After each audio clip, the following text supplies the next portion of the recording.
Hello and welcome back to Joe on Joe. This is the only G.I. Joe podcast where we watch every single episode of G.I. Joe, Real American Hero, the animated series, in sequential order and comment on it mystery science style. It's me, your host, Joe Slepsky, and I'm very excited this week, guys. I'm very excited, but not for this episode. We are doing basic training, and if you know anything about basic training, it's a clip show, guys. So I need as much help as I possibly can. And so I've called out to reserves to one of the guys, a friend of mine, who is someone I've been wanting to get on the show literally from day one, and our schedules have never meshed. And so now I'm sitting here. He's in front of me. He's in my home. He's hanging. My dog has her paw on his knee just to make sure he doesn't go anywhere. We got him locked down for the next hour, ladies and gentlemen. He's a stand-up comic. He's a podcaster. He's a writer. You need to be listening to his podcast called Ghoul School, which is a horror history podcast, and it is the most in-depth horror history podcast you're ever going to listen to. His name is Andy Sell. Andy Sell, welcome to Joe on Joe. I feel so warm now. Yeah. Warm and fuzzy. Hi. It's so true, man. Hi, welcome. Thank you so much for having me. I'm excited to do this. I'm really excited. We're going to talk Ghoul School. We're going to find out so much more about that. But Andy, tell us a little bit. We're going to start with a little bit. What's your connection to G.I. Joe? It's kind of tenuous. I don't know if I'm even using that word correctly, but I had all the toys when I was a kid. I loved the G.I. Joe toys. I watched the cartoon when I was really little. Uh-huh. I'm sure I must have had like a comic book or two, but I was also kind of a purist about my G.I. Joe, where it was like G.I. Joe's a cartoon and toys, and it's not a comic book. It's not to be read. Although I then, as an adult found like, oh no, a lot of the G.I. Joe comics are awesome. And wait, the toys were written by the guy who wrote the comic books. Yeah. I guess I was really into the toys more than anything else. And at some point the cartoon, because I was a kid with He-Man and G.I. Joe, and I was always into the villains more so than the heroes. And then at some point I was like, there's not enough monsters in G.I. Joe for me. There's not enough, Well, you should have hung out to like the very, very final run. They started doing like mutants and monsters. Oh, they really did. That's when the world was like, all right, we're kind of done with G.I. Joe because you're doing aliens. Yeah. And things okay. like that. Yeah. Well, shoot. Yeah. And I would have. That's when I would have loved it. Or like late '90s, or not late '90s, but like '94, I think. Oh yeah, I was way out by then. Oh yeah, for sure. Well, you are and the reason you would love that is because you do Ghoul School, which is a relatively new podcast on the scene. Yep. And I have heard, I think, the first 3 or 4 episodes, and I am in love with it because you are a treasure trove, a veritable font of information about horror movies, and not just, hey, here's everything you need to know about when George Romero made Night of the Living Dead. You get into like deep Italian horror, deep like documentary horror stuff, like stuff that I can't even pull names right now to reference. I like the obscure stuff, and I'm constantly like, as a horror fan, trying to like expand my own horizons and like dig deeper for my own purposes. And I do a lot of research on it, and it just kind of came out where it was like, oh, I'm going to do this anyway. I might as well do something with it. I might as well do something with what I learn. And it gives me an excuse to watch a lot more horror movies. And it's, To give you an idea of how in-depth Ghoul School gets, I think I'm on episode 3, and you're still talking about found footage horror movies. Yes. Yeah. Yes. Like you haven't even plumbed that no genre yet. No. So every season is basically going to cover a different either subgenre or format or theme or talent involved in horror movies. And for this first season, it's found footage, and we're basically kind of tracking all of the different trends and cultural moments that led to found footage horror sort of becoming a thing. And each episode is going to have kind of a different timeline depending on what the focus movie is for that episode. For example, the episode you're on, episode 3, which is the 3-hour-long episode. That's kind of the one where we sort of like changed format a little bit, nailed down a different approach, and it's the film there is Poughkeepsie Tapes. Yes. And the Poughkeepsie Tapes involves a lot of kind of heavy subject matter. The idea of snuff is kind of the central theme. So I kind of tracked the history of the mythology of snuff films or pseudo snuff and morbid curiosity and death and tragedy shock footage. And it was there's still stuff that I left out of that episode that I kind of kick myself for leaving out, but there's also stuff that I left out of that episode because I wanted to spare the audience having to deal with certain subject matter. Yeah, sure. What I enjoy about it is that you do that far-reaching research. Longtime listeners of this show know there's no research on this show. This is a fan show where we experience it in the moment and we talk about the things that we remembered, and we go. This is more of an emotional journey. You bring both to the table because you've got this. Now, do you write out? Like, is it scripted, or is it because you drop details that are like, whoa, it's crazy. It's notes mostly. Like I type out notes, and I kind of basically try to type out like a central timeline with just like little bullet points, and then I kind of expand a little bit while I'm doing it. I don't think I could script it out entirely because it would that would be too much. It's a second job. Yeah. And your co-host on it is Adam Todd Brown, and you guys are a part of the what's the network here? The Unpops Network. The Unpops Network. That's awesome. Yeah, there's a lot of great shows on Unpops. There's a true crime podcast called Pretty Scary. There's one called Best Bad Movie Ever.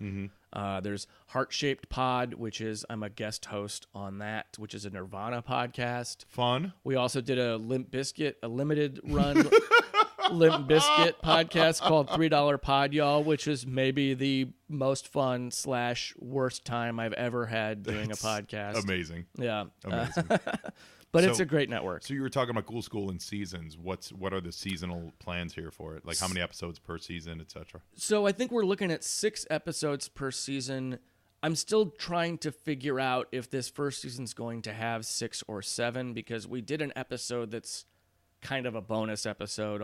Episode 4 is an interview, and it was our first interview, and we didn't really do anything else for that episode. It's mostly just the interview. So I might do 7 episodes for season 1, depending on how these next couple episodes shake out notes wise. Like I may get to episode 6 and be like, okay, we've covered it, we're good. I may get done with episode 6 and be like, nah, there's more to mine here. Well, the majesty of podcasting is that you can do that. Yeah, exactly. You're not like if you're not making a TV show, you're not locked in a TV budget. It's exactly. Like if there needs to be more to be discussed, okay, we'll sit in front of the mic for another couple hours and knock it out. Exactly, and I'll do it mostly myself, so I won't have to like work around anyone's schedule to do it. That's the other thing about it. That's great. Scheduling's a bugaboo for sure. Yeah. You are also a stand-up comic, and you are going to be in a show on February 8th, listeners, if you're in the LA/Burbank area, at a place called Blast from the Past. 7 p.m. show, February 7 p.m. The show's called Mint on Card. It's once a month. I think it's first Friday of every month, maybe second. I'm not sure how that shakes out date-wise. But it's a great show at Blast from the Past on Magnolia in Burbank. And there's food trucks usually there, and Blast from the Past is just a fun comic book and memorabilia geek space. It's wonderful. And on the 8th, you said I think Dana Gould's going to be there. Dana Gould will be there. If you guys are podcast fans and horror fans, and you know that's going to be a fun guy to see. And comedy fans, he's amazing. It's the same night as a horror movie screening that I really want to go to, but because Dana Gould's there, it's like I'm going to do this show. Yeah. Not just that I promised my friend I would do it. It's okay. Yeah. I can skip Invasion of the Blood Farmers because I'm doing a show with Dana Gould. Have you seen Invasion of the Blood Farmers before? I have not. That's the thing is that I'm really stoked to see it. Now, what is it? I don't know what that movie is. So that's what's also great about Ghoul School is you drop movies that I've never heard of, but it makes me want to see them. Yeah. So Invasion of the Blood Farmers is one that I'm only like tangentially familiar with. It's from the 70s, and it's about it's one of those like. It's my favorite kind of movie, which is just a bunch of people who didn't know what they were doing, just ran to some weird remote location with a bunch of weirdos and just made something weird. And it's an exploitation film about farmers sacrificing people to some kind of pagan druid deity, and the name Roberta Findlay is involved, so that gets me excited. Now, who's Roberta Findlay? So Roberta Findlay was a genre filmmaker who did the movies Primeval and Lurkers, and teaser for episode 3 of Ghoul School, a horror history podcast. She made a movie called Snuff in 1975. Yeah. That I think changed the game in a lot of ways. So since she's involved, it's like, okay, I'm going to see this. I want to see Invasion of the Blood Farmers real bad now. Well, I hope that whatever choice you make, it'll be to do the show. It'll be doing the show. So especially now that we've advertised. Yeah. So everyone, when this drops, you have about 2 days. 2 days from listening to this, get to Burbank, go see Blast from the Past. Who knows? Maybe I'll show up. Maybe we'll make a nice Joe and Joe appearance there. And while you're online, you can follow Andy Sell at Andy_Sell, SELL, and make sure you look for Ghoul History. It's actually the podcast is called Ghoul School, but their tag online is at Ghoul History. Yeah. Twitter's now naming us. They gave me the handle. Like I was gonna without the choices. Yeah, they didn't give me an option. Crazy I town. didn't know it was called that until after the thing came back and was like, okay, you have an account. And it's like, hey, Twitter, we want you to start exercising some of your muscle, but not like this. Yeah. Maybe get rid of the Nazis. Yeah. and then start deciding we'll our names on for Ghoul us. History. Yeah. But so follow Andy there, and when you guys are online, follow me at Joe and Joe Pod. That's Facebook, Instagram, Twitter. Send me an email to joeandjoepod@gmail.com. And if you're interested in supporting the show, go to patreon.com/joeonjoepod and see how you can get access to Joe and Joe Illustrated, which is our patron-exclusive podcast, where we apply the same level of in-depth minutia to the comic book. And, it's a good time over there. So, Andy Sell, we're watching Basic Training today. And Basic Training the word basic could not be more applicable. It is a clip show on a cartoon. So It's not good. Are you sure? Yeah. And listeners, you guys know that I really try to look for the best in some of this stuff. And, sometimes we're like, you could tell the budget was a little the budget was a little low because there's a lot of still frames or things like that. Yeah.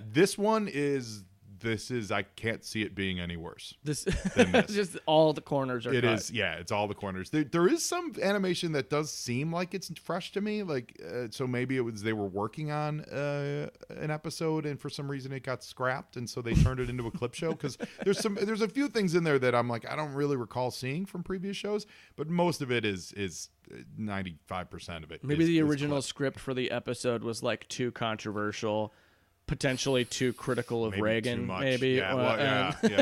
They were like, or maybe it was like one of those the bike shop episode, possibly a very maybe special episode. Yeah. Snake Eyes gets touched. Yeah.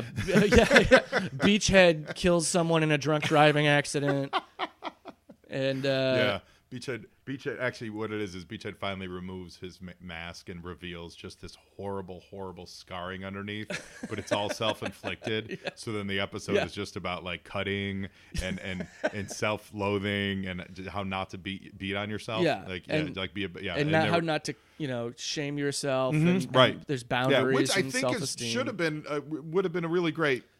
Yeah, great episode. That's not what led to the episode being too controversial. It's that actually Duke came out of the closet. Got it. And so they were like, we can't. This is not going to pass muster with our sponsors. So they're like, it's let's just not time. This and it's do not a clip time, show. Duke. It's not time. And he slowly slunk back in and said, "All right, Snake Eyes, take Scarlet away." So with that, ladies and gentlemen, before we get started, though, we are going to hear from our sponsor. Joe and Joe listeners know that I love comic books, G.I. Joe, pop culture, and my wife and dogs are pretty great too. I also love learning how people get to where they're at and where they're going. All of that comes together over at the Dreamer Comics podcast, except for my family stuff. That'd be really weird. Omar Spahi interviews someone from the comic industry every episode, and they break down the journey that creator took to get from reading comics to creating them. Comic luminaries like Jim Valentino, Ross Ritchie, Kyle Higgins, and so many more can be found at DreamerComicsPodcast.com or find them anywhere you get your podcasts. Everyone has a dream. Learn how to make yours a reality. All right. Now, everyone, get your Season 2, Disc 3 episodes of the DIC show ready to go. Andy Sell, are you ready to go with me? Go on this journey? Ready as I'll ever be. Oh, my goodness gracious. All right. Ladies and gentlemen, here we go with basic training. Hit play now. Yo, Joe! G.I. Joe wants you. It starts to invade a Latin American country. Ronald Reagan wants you. There's a bunch of those parachutes. They look like those choppers that you chop potatoes with. They do. You know what I'm saying? I don't know what they're called. Dicers or mandolins. Mandolins. They look like mandolins. So this is. Let me say, this isn't actually. This is an exciting cold open. It really is. And if I'm watching at home with this voiceover, those are the submarines that the CIA used to transport cocaine to Honduras to pay for the arms. Yeah. In 1986. I would be excited because I'd be like, oh wow, this show's gonna be like Duke or Hawk rather recruiting us, for the Joe team. Like it's kind of thrilling. Like what is this intro? Are we gonna pull the camera back and show that he's talking to literally brand new Joes? Are they using this to introduce new characters? Like these are this year's toys, so it's Hawk kind of giving the rah-rah. I'm totally on board with this opening. 100% on board with this opening. We're getting a lot of clips from previous episodes. And it's exciting stuff too. It's not like they're not in the, they're not talking about what the plan is going to be. You know what I mean? Like they're just, it's just action. Get to the action. A lot of focus on the toys. So far, so good on this episode. Andy. Yeah, and then it cuts. We get the credits. Yeah, the opening credits, and it's like, okay, more action stuff. Yeah, I'm jazzed. Now I'm excited to see where this is going to go. When I turn to my mom and go, "I'm good. I'll see you later." Yeah, I'll be with you in 30, Mom. Let me know when the grilled cheese is done. Yeah. Don't let it get too cold. I'll be set. So, do you remember much of the cartoons that you used to watch? Like, do you remember, was it, because this is what's called the DIC era, which is the later ones. Okay. These aired in 90, 91, 92, 93. Oh, shoot, really? Yeah, the Sunbow ones were the ones I think that's the one that I watched. Yeah, they were like the Mass Device and the Weather Dominator and all that stuff, right?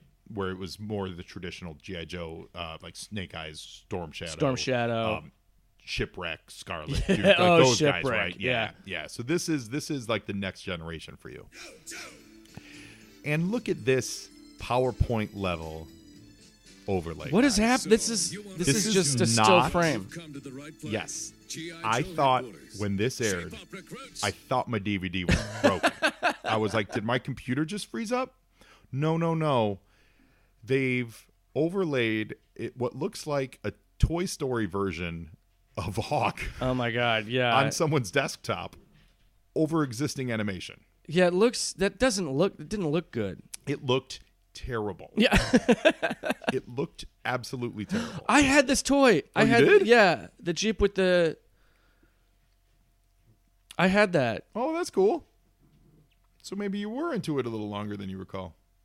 Yeah, that's weird. Because that's one of the later toys. It's Tibang in the G.I. Joe Ninjas. And I don't know why they keep showing Hawk just falling on his face constantly. He's got an inner ear problem. Yeah. So now we get intros to Duke. And they're still frames even. Yeah. They're not even. And they're not even doing a typing slug lines or anything over it. It's just thinking that. Put some like we're watching a computer screen and put his name up there and give us his hometown and like his file card or something. Nothing, man. I'm sympathizing here a little bit with the animators and the production crew. They must have had $0 at this point in the production. They must have had no money because all of this. How many episodes were in this season? Because they might have just budgeted for one too few. Yes, I think that's what happened. For no reason, early on in this recruitment drive, or the animators went on strike or something. I don't know. For no reason, we do a flashback to the anti-drug commercial. If he's trying to, he's like G.I. Joe, we fight around the world, and we say no to drugs. We say no to drugs. After the exercise montage, to tie those two things in together. Yeah, I mean, we didn't even get to weapons before we decided to remind kids to say no to drugs. I think she's gonna get it. Oh, Roadblock. Wow, that's Yeah, I mean, that is a different context now. Yeah, it really is. There's a lot going on here. So do you still watch any cartoons or any like like this kind of stuff? Like, is there any soft spot, anything that you still like? I'll throw on SpongeBob every once in a while. Like anything like that? No. Well, Gravity Falls. Oh, what is that? It's a Disney show, and it's great. But I haven't rewatched it in a while, so. But now I want to. So now thinking about it, I want to rewatch it. This reignited the passion Adventure Time, or not Adventure Time. Jesus, regular show. And that Jesus wasn't to be like throwing shade at Adventure Time or anything. It's or just to throw shade at Jesus Christ. At Jesus Christ, our Lord and Savior. Yeah. Steven Universe, my girlfriend watches it. So I heard Steven Universe fans. What I hear about Steven Universe is they always say, "Oh my God, you would love it." Yeah. That's what I don't know anything about it except for the fact that Steven Universe fans love it. It's like a show about feelings. Is it? Yeah. Okay. Through the lens of like kind of supernatural sci-fi fantasy stuff. Oh, okay. But anchored to like a real world context as well, which I'm normally into. But it's also like I don't really have the patience for it most of the time. But it's good. It's good. It's a good show. I don't have time for anything is the problem. Like I only watch horror movies now. That's it. Like that. There's too much adult cartoons, we'll say. Like adult genre stuff. Like whether it's cartoons or like superhero shows on Netflix or CW or whatever. There's so much of that stuff right now that I don't have any bandwidth to reach out and see what's this iteration of G.I. Joe, what's this generation's G.I. Joe, what's this generation's Transformers cartoons looking like. I'm like, I can barely keep up with watching the stuff that is actually targeted at me. Right. There's just too much content in general, and there's so much specialty and niche content now and genre content that it's like, I remember not that long ago, if there was a horror show on, it was one of 3 horror shows, and that if you were a horror fan and your friend was a horror fan, you would talk about that show. Yeah. Like recently I went to a party where there's so much horror content that I went to a party and was talking to a friend about horror TV, and I was talking about a show that he doesn't have time to watch, and he was talking about a show that I don't have time to watch. But unfortunately, it's just spotted me as well. Now we can't even talk about this. And I do want to check out the new She-Ra. Yes. I really have been... I've heard very good things about Yeah. it. It was very controversial for reasons that the internet, because the internet's stupid. See, I would have loved that just because there's a shark. And that shark. But then they ruin the shark with. But then it's literally a PowerPoint, guys. Yeah. So we're going to commercial, and we're going to be right back. G.I. Joe will return. Today's file card features on the Conquest X30 pilot, code-named Slipstream. His file name is Gregory B. Boyajian. Boyajian. That sounds Armenian. I love it. Primary military specialty is fighter pilot. Secondary military specialty is computer technology's birthplace, Provo, Utah. Slipstream was a video game whiz and computer hacker until he discovered flying. He joined the Junior Civil Air Patrol while a teenager and eventually got his Air Force commission through the ROTC. He finished at the top of his class in flight school, where his knowledge of computers and his lightning reflexes gave him a keen competitive edge.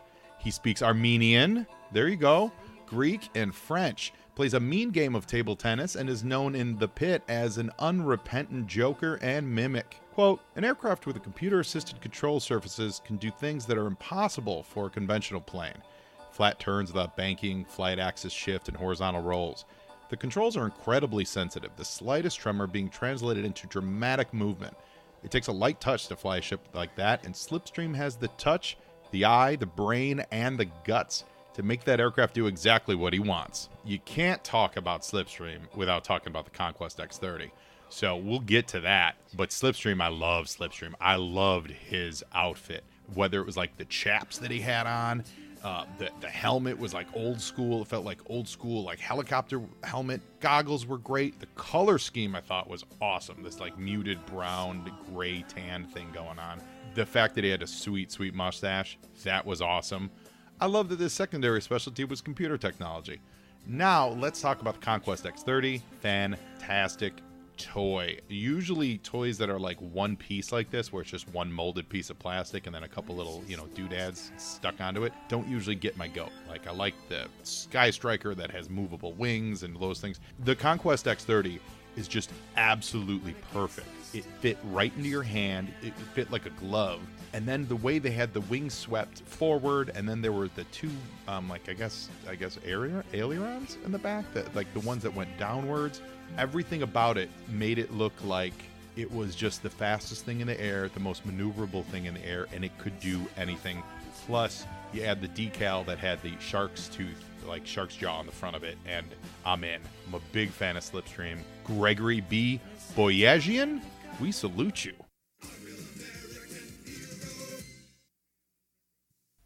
Although, that still frame shark, what does that make you think of in horror? Jaws 3. The best. The best. Jaws 3 is so good. When the shark literally stops being animated and just pops through the window, but they don't animate it for whatever they couldn't or they didn't know how to do it. A window. Just a still frame photo of a shark. Yeah.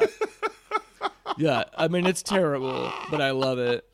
So what are your favorite genres? I know you guys are covering found footage now. And what's great about Ghoul School, like when you cover it, is you really... Okay, hold on. It's a robot shark. Oh, it's a robot shark. That's dope. Yeah, it's a robot shark. That's Wetsuit knocking him out with a knife. What I really dug when you were talking about the episode you guys were talking about Snuff is that you didn't dig into the details of it to bring the room down. But you guys addressed that the world saw a Snuff movie on 9/11, Yeah. because that's essentially what it was. And I thought that your take on that was so spot on, because that thanks. is the fact, that is what the medium is, or what the purported genre is. I know you talked about how there really isn't a thing and so on and so forth, but the fact that you're bringing in all these other things, aspects, real world aspects, that, no, that actually sort of counts in this genre because it was this and that and the other. Yeah. So what's your favorite genre that you sit down and you're like, this is the kind of horror movie I like to watch? To defend freedom and democracy when the chips are down. Gosh, it's rough. It's hard to say. Monsters. Like, just general monster movies are my favorite. Like, if there's a monster... Whether it's a werewolf, a vampire, some kind of radioactive thing, a creature from the Black Lagoon, a mummy, like what have you. Monsters. So you like something with a specific focal point for the attention and the action. Yes. Instead of like, oh no, the world's ending. Yeah. We have one problem we need to solve, and it's this dude with a hockey mask, and he's coming to get us. Yeah, and I'm glad you brought that up, because I would qualify Jason Voorhees as a monster. Oh yeah, those are monster movies. Oh, for sure. Yeah, he's for sure. And there's two iterations. There's the hillbilly monster version of him, and then in six, right, he becomes the supernatural monster. Yeah, six is my favorite Friday the 13th movie. It's definitely the one where it becomes a supernatural thing, and it's sort of the one that's like kind of self-aware without being snarky about it. It's still having fun, but it also takes its subject seriously, and it's just a lot of fun. And I like the ones that are fun, and I don't know. Horror movies to me are fun. Yes, well, they were a cathartic release. Yeah, they're very cathartic. 100% are that. It's why sometimes when you meet people that work in horror or just are huge horror fans, the trappings give them a look of like, oh, that guy's a little socially, they're scary or they're dangerous. But then you talk to them and they're the coolest, calmest, nice, sanest, down to earth, because they work it all out. Yeah. It's all on the surface. Yeah. Because whatever demons they have, and we all have nightmares, we all have horrors, we all have things we're worried about, they work it out. Yeah. They watch it and they go, oh, wow, at least I'm not getting stalked by Jason. Yeah. I'm going to feel better about my day. I know people that can't watch horror movies, and they ask me, like, how can you handle this stuff?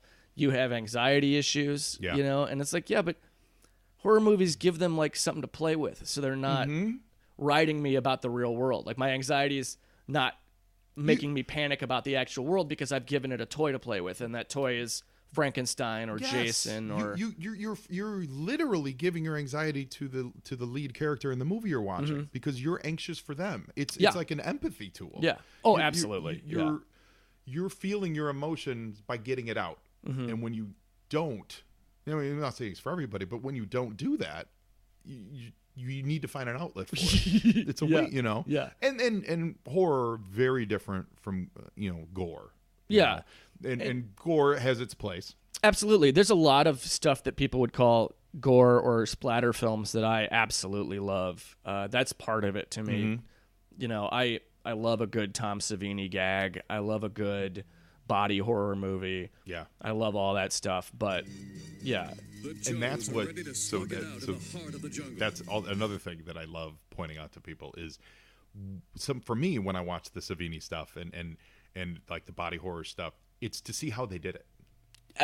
Absolutely. It's to see how, and it's one of the reasons why I think CG isn't as interesting to me. Yeah. But to see like, oh, how are they tricking me to thinking that this horrible thing is happening when I know it's a magic trick? Yeah. It's absolutely a magic trick. And I have the same thing when I go through haunted houses or haunted attractions. There's like a part of me that's like, oh, I know how they did that and I love it. Or like they and it's not just with the like effects stuff in a movie.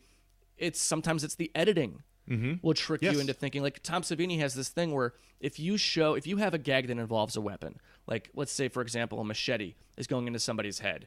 Sure, you've got to build the prosthetic and what have you. But before you show the gag, you should show the machete cutting through a table or something in an edit, in a shot, because it gives the illusion of, it tricks your brain into thinking, okay, that's a real machete because I've just seen it cut through a table. Yes. And now when it goes into somebody's head, you're already buying that it's in it. Like reinforces the illusion.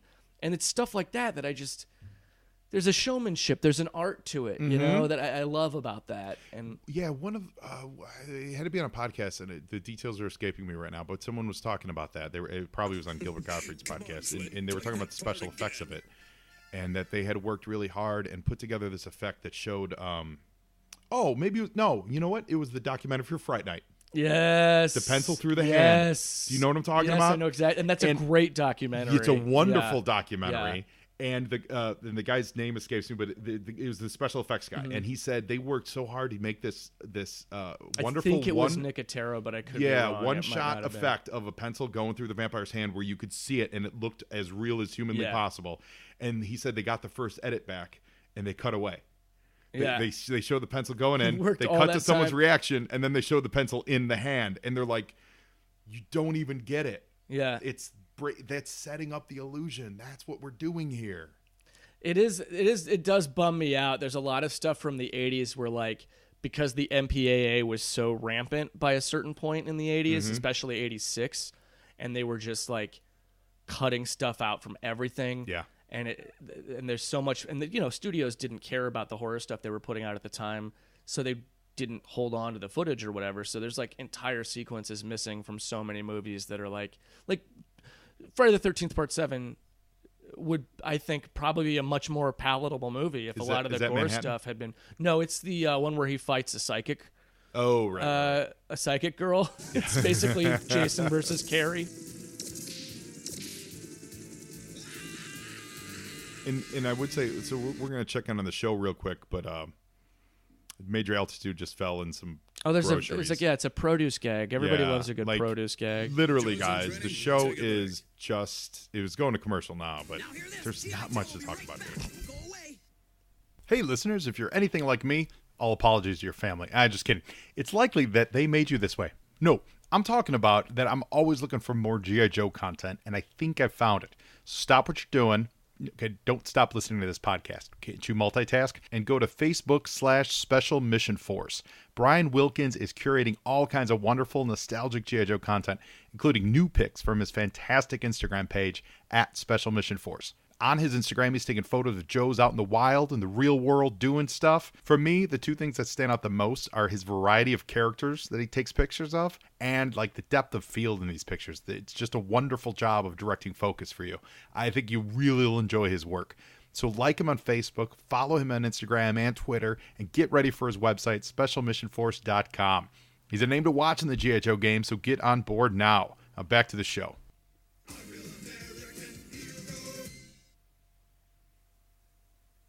Yeah, it is. Okay, well, now there's a giant cabbage on screen. This is the Eat Your Vegetables PSA, I think. Yeah. Yeah, I mean it is just clips of Joe's in action, and it's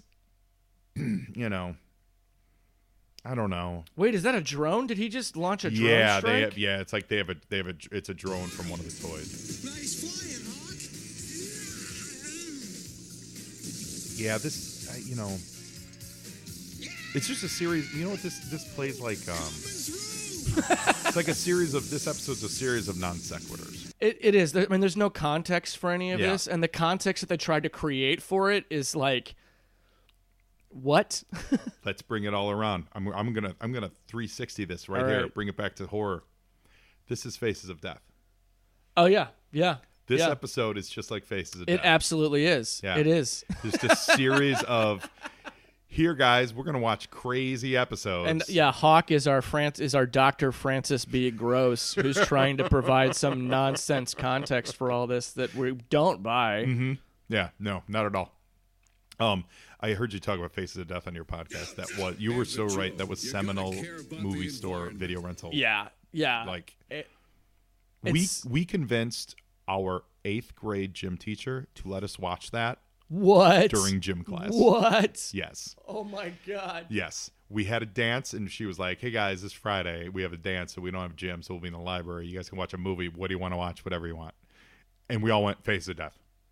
And she goes, what's that? We're like, oh, it's a scary movie like Jason or something, like Freddy. She's like, okay, someone bring it in. So we all turned. Oh my god. We had everybody get his brother to rent it because it was rated R. Yeah. And he brought it in, and we watched Faces of Death That's in nuts. gym class. That is nuts. No one Were got there in any trouble. repercussions? No. Because that's the thing where like This would have been like 1987. there 88. have been stories about like I read an interview with someone involved with the production of it where they talked about like, yeah, a school teacher showed this to a class once and it was Yeah. a big deal and it got the teacher fired or whatever. And like, Yeah. you hear about stuff like that happening and it's just like, I guess it was happening more than we thought. It happened. I was there, man. I That's swear to God, it was insane. crazy. Now, you end up only watching 45 minutes of it, right? You Well, know? yeah, of course, But because the still, teacher's like, what? Yeah, but half the kids weren't even paying attention. Yeah, But those of yeah. us who were, it's amazing. Wow. It's amazing. Wow. Yeah. Sometimes That they was have that to thing defend that was like, themselves, too. as a kid, like, It was taboo. yeah, it was so taboo. It was foreboding, and Yeah. and it was like it was real. And it was like a rite of passage if you were able to watch. If somebody Yeah. you knew rented it for you or had a copy that they copied, you know. And it helped that the quality of the film itself was terrible. Oh, it's very bad. Yeah. Yeah. So it looked like So it- a That's the selling point. Yeah, Yeah, that's it's like, 100%, oh, yeah, see how crappy this is? Yeah. It's real. yeah. That movie and I didn't see this next movie until I was way into an adult. But the VHS, the cover to I Spit on Your Grave. Oh man. That was that video cover was like it was sexy. Yeah, yeah. Oh, it's hot. Yeah, it's hot. it That was. cover is hot. Like Totally. without any context, just Yeah. like look at this hot woman dressed so scantily holding a knife. 100%. I yeah. had no idea what that movie was about. I was just a kid going like, hitting puberty, and you're like, wow, man, I'll never be able to see that movie. Yeah. I saw it as an adult. It's pretty brutal. It's very Like, brutal. Very It's brutal. it's really hard. It's hard to to watch. It Yeah. is. It is hard to watch. But like as far as like those 80s VHS movies that were like the things you saw all Yeah. the time and always were like, what's up with that movie? Yeah. Those two are top of it. Yeah. Oh, for sure. Those. Yeah. There's like a handful of them that are like, because the conversation about video stores and horror always comes down to the cover art. It's Yep. always like, and it was like there were certain things that was like I knew I couldn't handle just because of the cover art, or I knew my mom wouldn't let me rent Yeah. because of the cover Yeah. art. So it was like, there's that. There's Maniac. There's Cannibal Holocaust. These movies.